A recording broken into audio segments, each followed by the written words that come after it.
Hey, everybody. So excited for you to hear this episode of an amazing interview I did with my friend, Mary Bicknell. And it's all about living that uncommon life. And she shares a very vulnerable story about all the things that she had to go through and grow through to get to where she is. But also, tonight is night number 1 of our 5-day simple content creation workshop. And it's our final one of the year. It is not too late to jump in. It starts at 8 p.m. EDT tonight.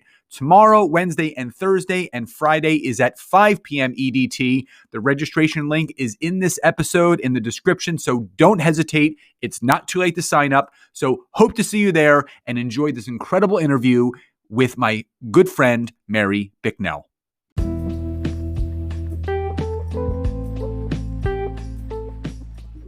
Networking and marketing made simple is for you, the business owner who has a product, a service, or a message that you believe in.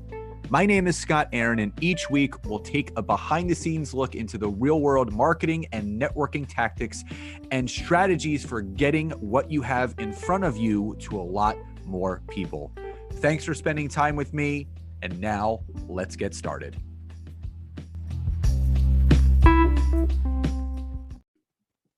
Hey, everybody, and welcome back to another episode of Networking and Marketing Made Simple. Super excited for today's episode. I know it's a Monday, and I know you're used to having a solo episode, but I have a dear friend with me today that we just hit it off from day one, the first time that we connected offline. We're in a group coaching program together, and we just have such similar mindsets when it comes to business and working with clients and the results that we want to get for them, that I had to have her on the podcast.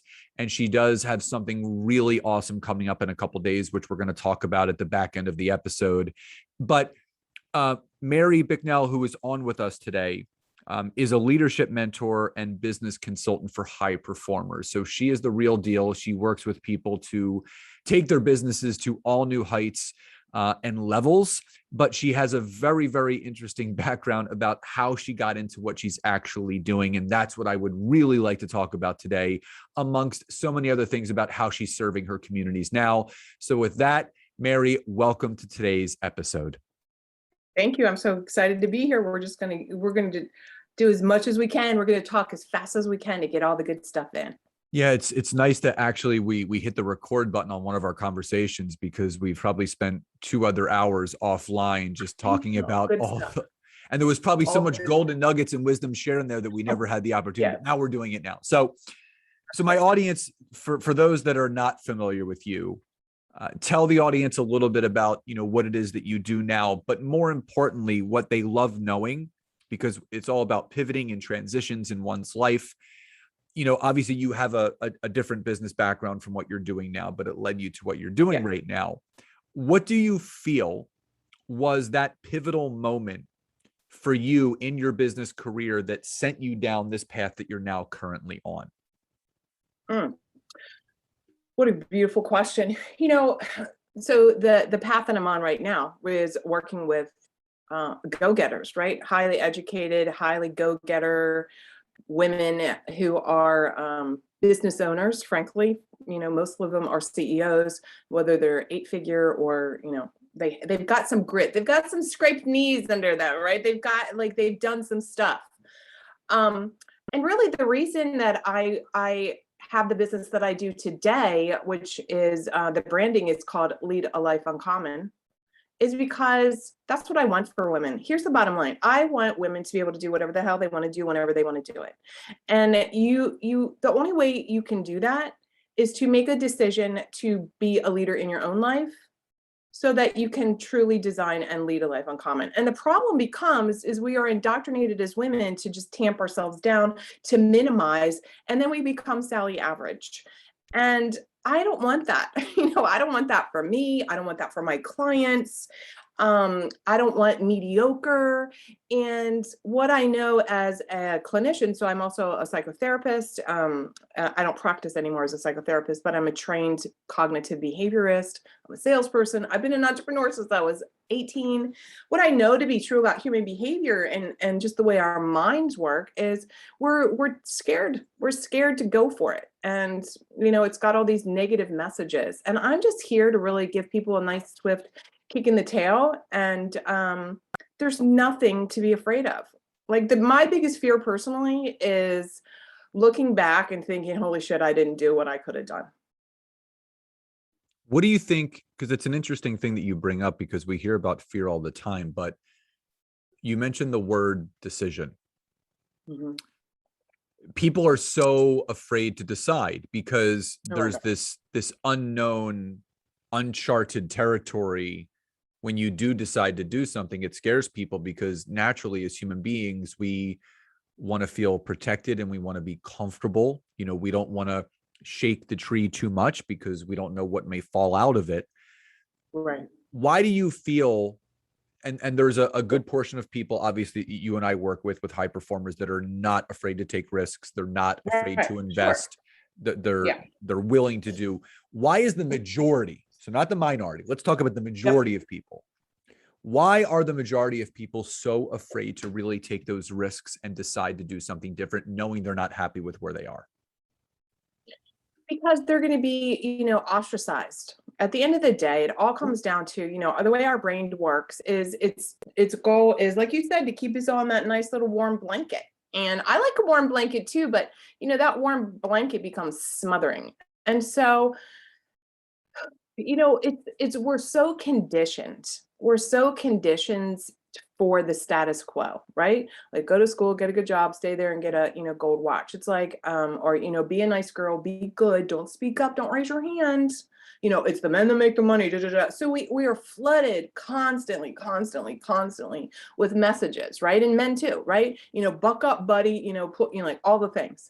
And it takes someone a lot of strength to make that decision, right? So lead a life uncommon. Before that, it's being bold, and that's an acronym for being brave, outgoing, leader, deciding to do whatever the hell you want to do so you can lead a life uncommon. But you have to, like, here's the thing that people are missing. So everybody pay attention, ready? You've already decided to have what you have. So in reality, you've already made the decision. Now, I get all kinds of pushback. Well, yeah, but you don't understand. I lost my job, COVID, or my husband is sure. I'm not debating that there's all kinds of circumstances that are shitty. And yet, I'm also kind of like, and so what? So what? Like, do you want to perpetuate that?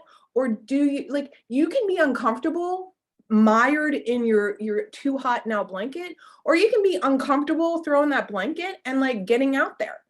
Both things are uncomfortable. Your decision is which discomfort, which uncomfort, which do you want to be? Do you want to be common or do you want to be uncommon?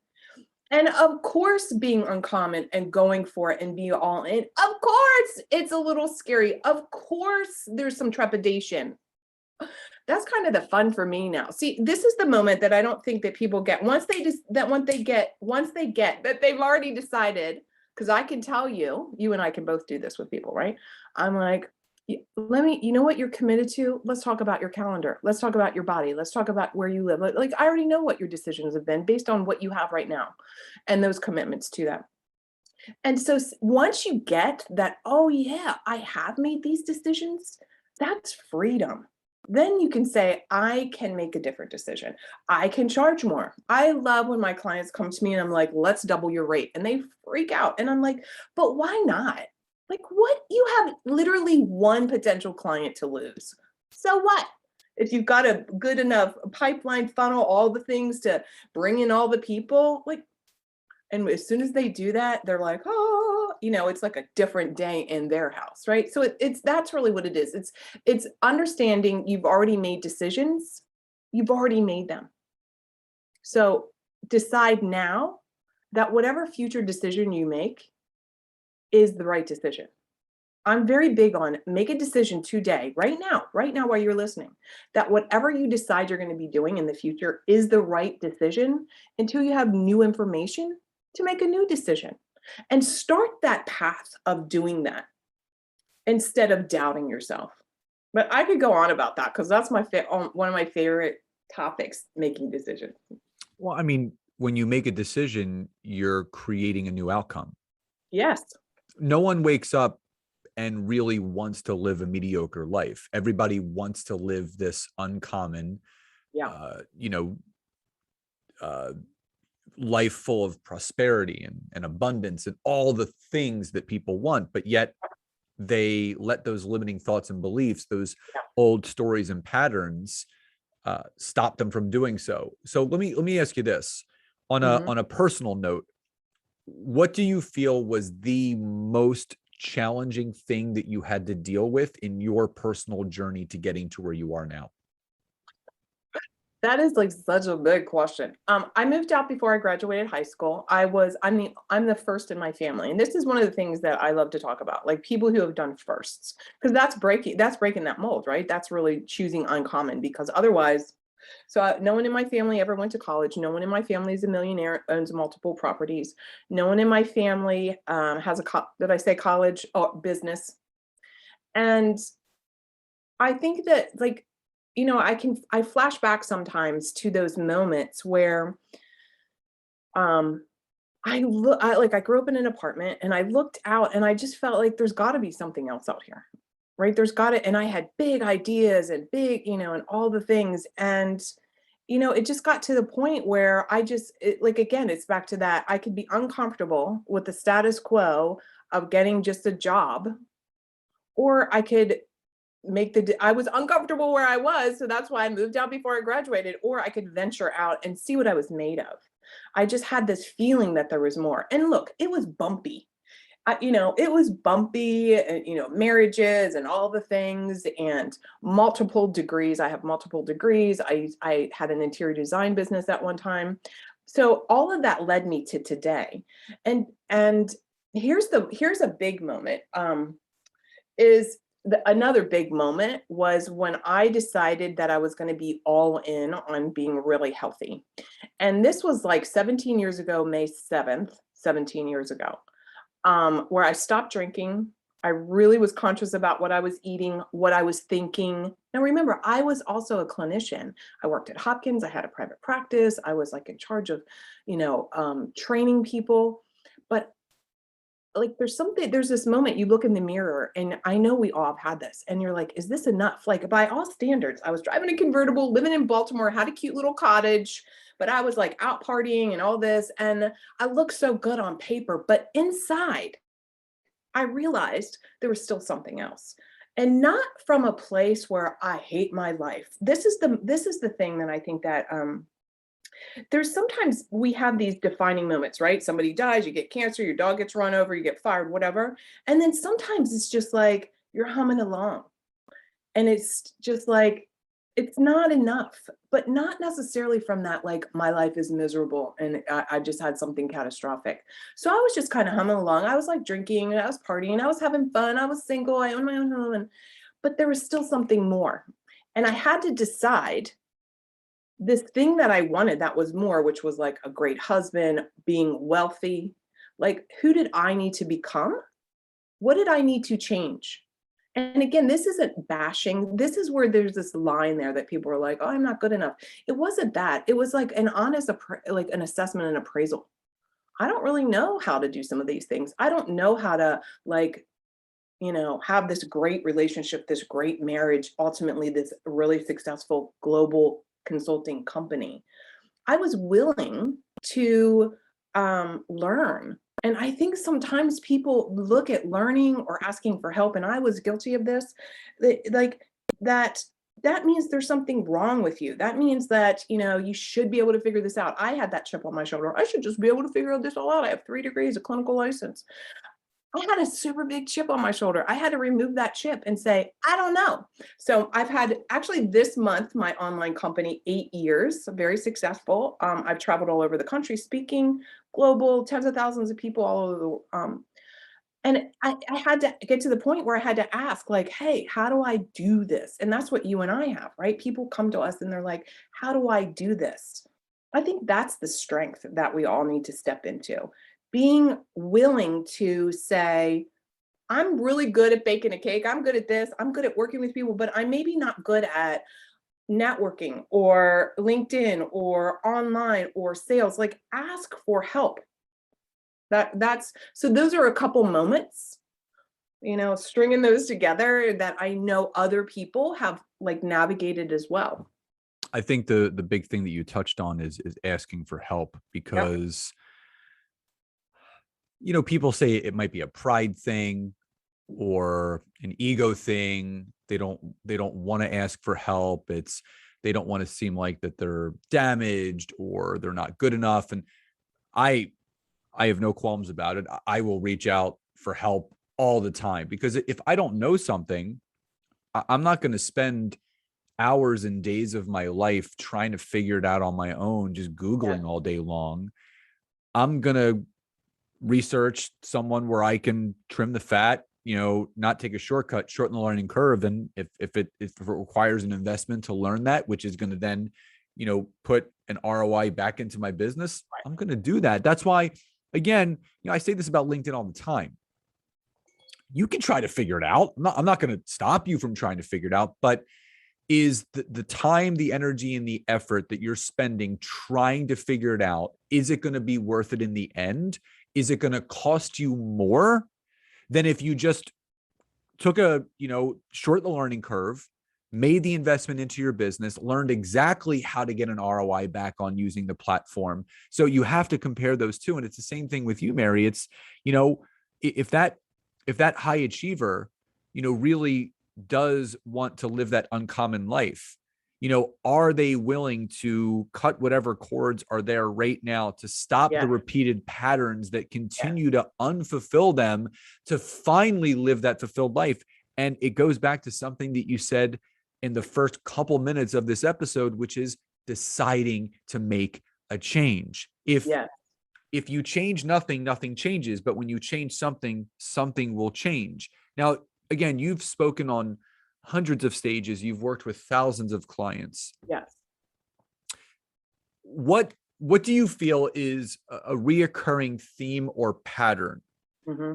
of people that you've started with, and then obviously they've come out on the other end much better? But what's that common theme that a lot of people have when they begin working with you, Yeah. of why they're stuck, why they're living a very common life or unfulfilled? What do you see as that repeated pattern in those individuals? Two things. First, I want to address what you said about the ROI, about getting help. Here's the thing. So this is a moment everybody needs to pay attention.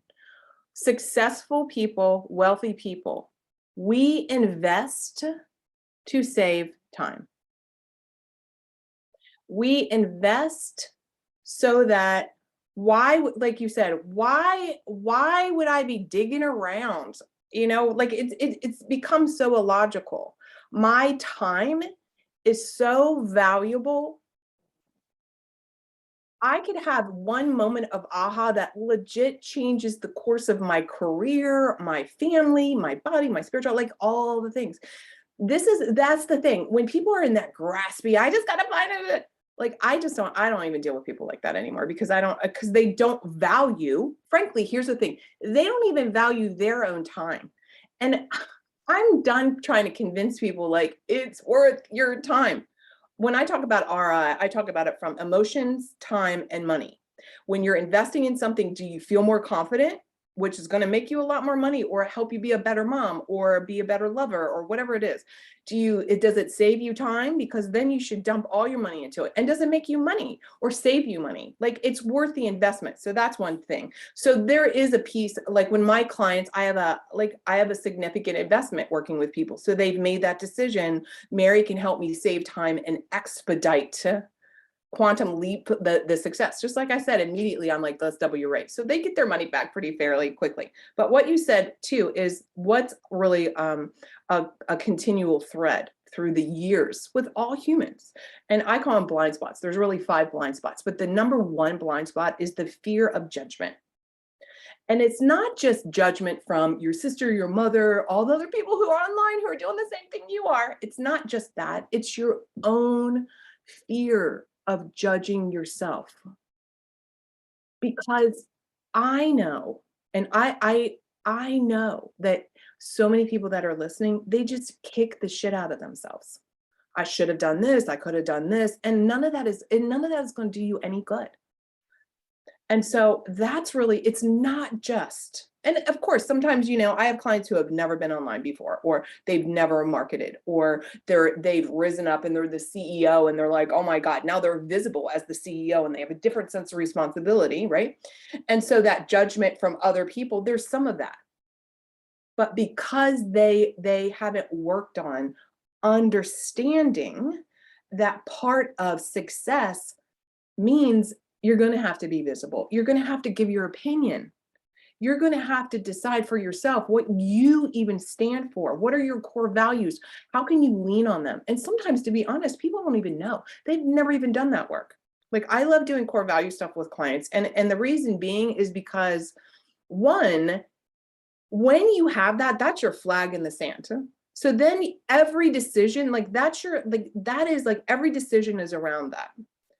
And that helps your marketing too. So my core values are truth and time. I've already talked about how time. I'm so direct because I value your time. I'm so like, I want to be truthful because I think there's a lot of BS out there. People pay me a lot of money to be honest and reflect it to them to help them get out of it. So we're not doing the little dance. But back to that question is like, what's a common thread? Is of the 5 blind spots, that number one is fear of judgment. And really, it's your own fear of judging yourself, because that feels worse than any Sally Jane sitting behind her damn computer saying, I don't really like what you just said. So that's it.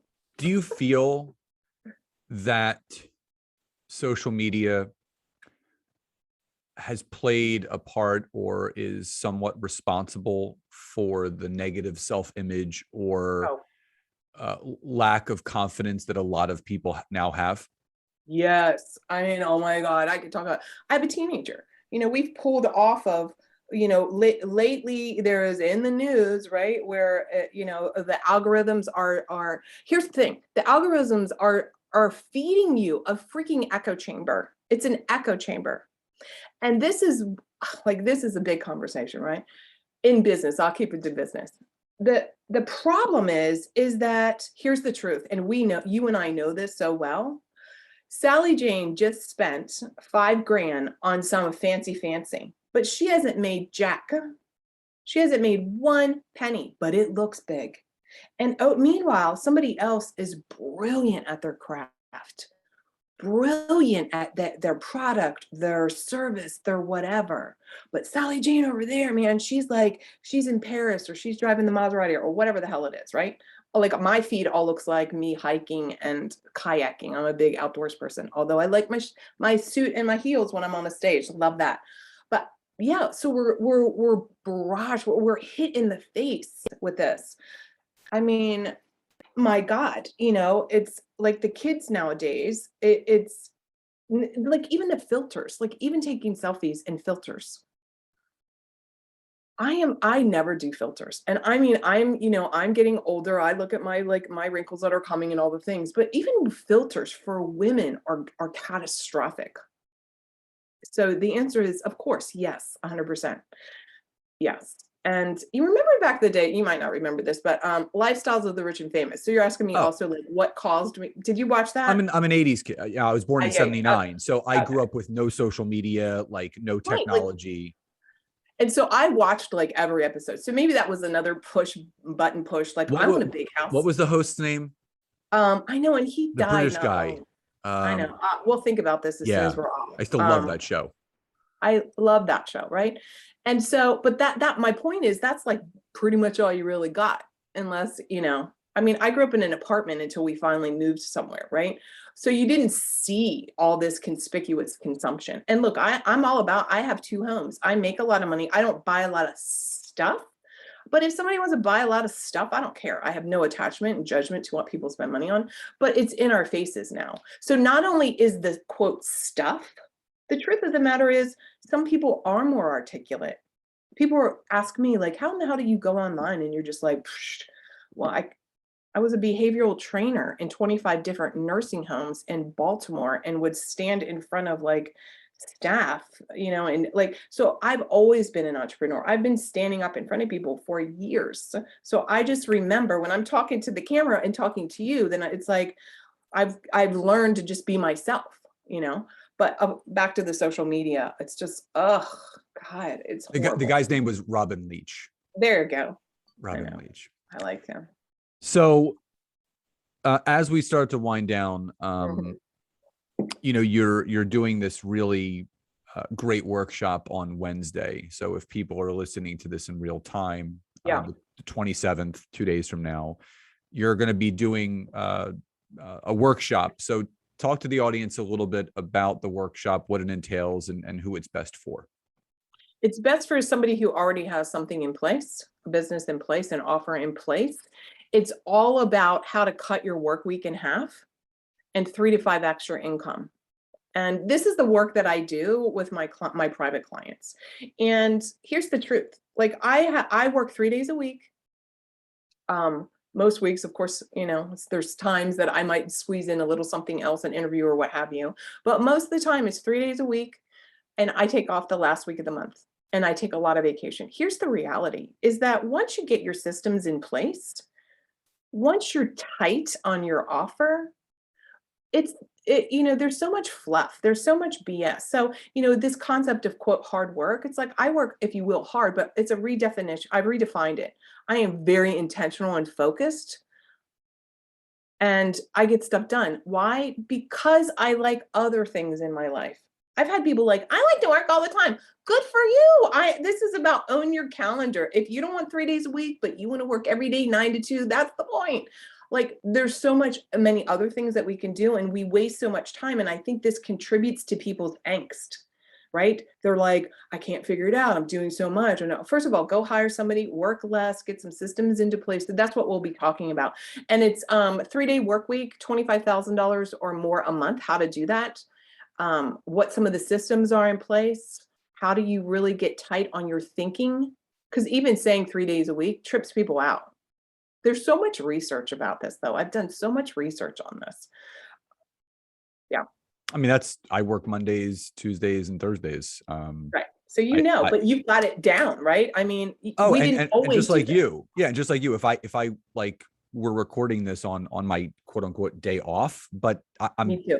I'm choosing to if I'm going to interview a couple of my friends, I'm going to do that. Like that's my whole day. That's it. Like I do a couple 30-minute interviews and the rest is just, tightening up whatever loose ends I want. And that's the thing.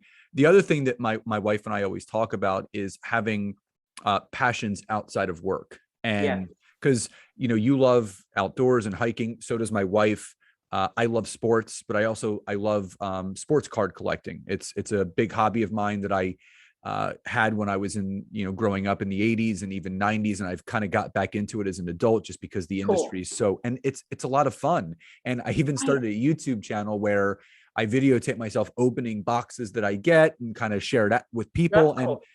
But it's now another passionate hobby of mine. So you can't be working all the time. That's not what life is for. Life is about enjoying it. And again, those people that say, well, I enjoy working all the time. No, you don't. You're just, it's a lie. You're addicted to it. And that's, and again, this, we talk about this badge of of armor that people have that, I'm grinding it out every single day and I'm working 80 hours a week. Yeah, that's great. I used to do that. And I'm making 10 times more money now working a third of what I was working back in the day. And I have so much more freedom. And that's the thing. The most valuable commodity we have is our own time. So it's not actually in the amount of money in our bank account, because the more time you can save, the more money you can earn. And that's what people need to understand. And I think that's why it's so brilliant, not only what you do with your coaching, but also with this free workshop that you're doing. It's going to be transformational for people. But again, go to this workshop if you already have an existing business. If you're someone,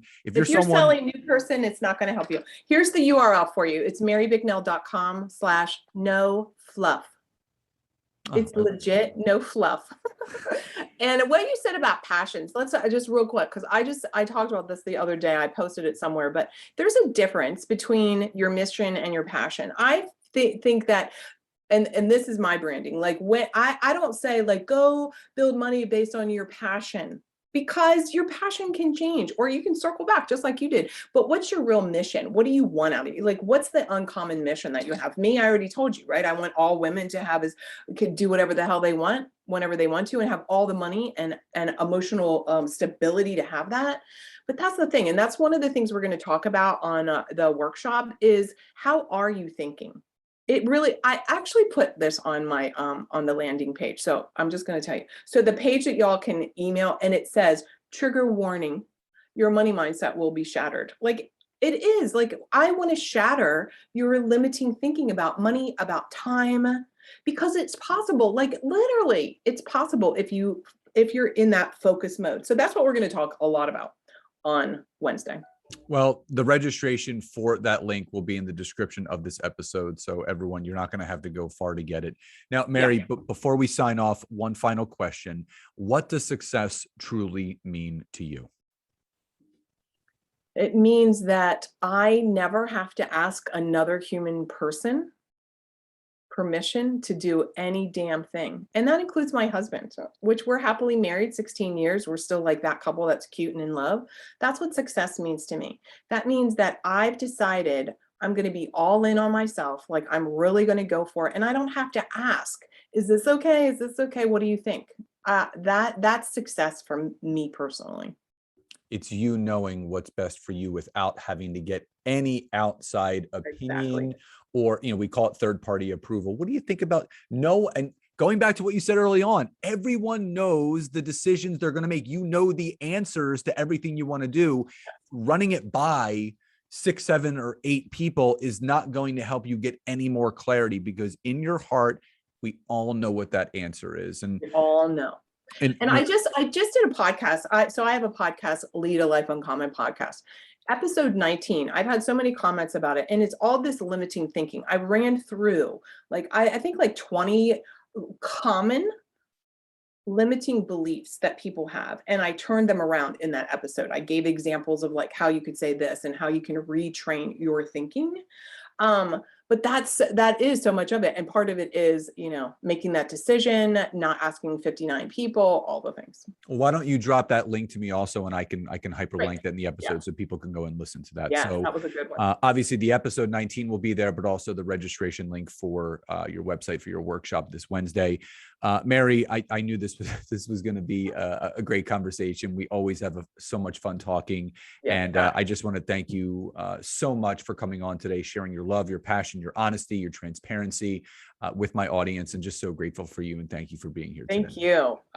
We could talk all day. I love it. I know. Bye, everybody. Could be like a 4-hour episode, but everybody, all the registration link, the episode 19 of Mary's podcast will be in the description below. So everyone, please enjoy the rest of your days, and I'll talk to you next time. Bye, everyone.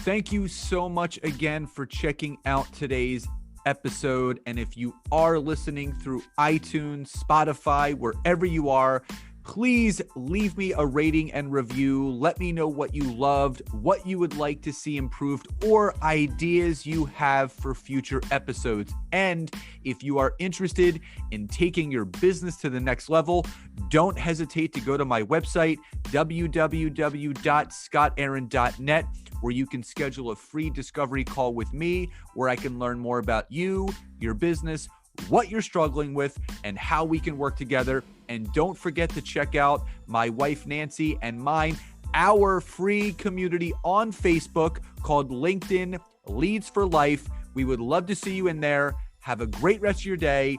And thank you everyone for your support. Grateful for each and every one of you.